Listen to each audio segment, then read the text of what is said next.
সুপ্রভাত বন্ধুরা, আমি চলে এসেছি মনীষ কিচেনে। আজকে কাঁচা আমের আমসত্ত্ব বানাবো। তার জন্য দেখো, আমটাকে না আমি কালকে রাতেই সেদ্ধ করে রেখেছি। এইবারে এইটা মিক্সিতে এবার পেস্ট করব। দেখতে কড়াই বসিয়ে দিয়েছি। এত সুন্দর টেক্সচার এসছে, খুব সুন্দর টেক্সচার এসছে, মানে সেদ্ধ করে এটা পেস্ট করেছি বলে। এবার এর মধ্যে ঢেলে দিচ্ছি।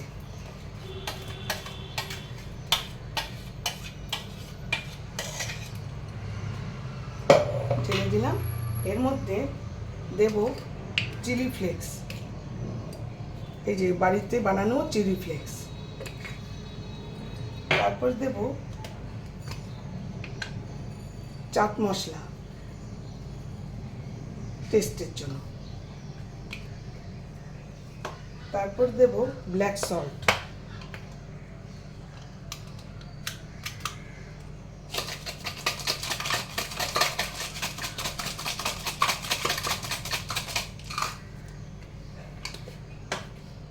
এইবার পরেরটা দেখাচ্ছি।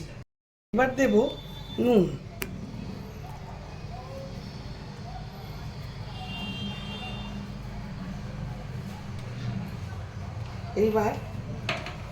এবার নাড়তে থাকবো। তার সঙ্গে মিষ্টি দিচ্ছি, মিষ্টিও দেব, মিষ্টি দিতে হবে অবশ্যই। এটা আগে মিশিয়ে নিই।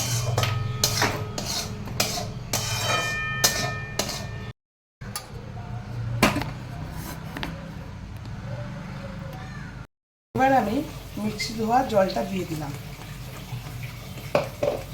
দিয়ে ভালো করে নাড়াবো।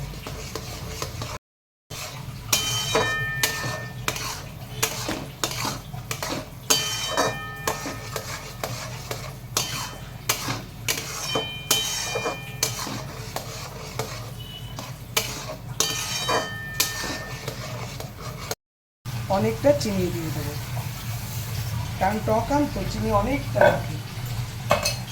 আর একটু টক টক মিষ্টি মিষ্টি হলেও খুব ভালো লাগবে, টেস্টি লাগবে।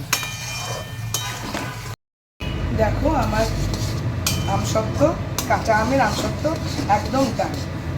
চিনি দিয়ে দিয়েছিলাম, একদম ঠিকঠাক হয়ে গেছে। গ্যাস নিভিয়ে দিচ্ছি। এবার এতে একটু ঠান্ডা হলে করে থালায় একটু হালকা তেল মাখিয়ে এটা আমি দেব। যে তেলটা একটুখানি দিয়ে দিয়েছি, একদম অল্প মাখিয়ে নিলাম।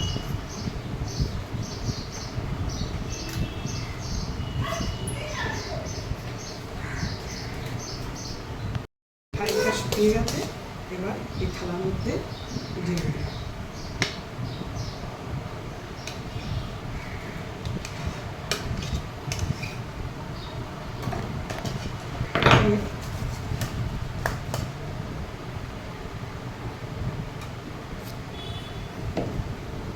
এইভাবে যতক্ষণ না শুকায় থাকবে। যেরকম পাঁপড় শুকানোর পর দেখিয়েছি, ওরকম এইটাও দেখো।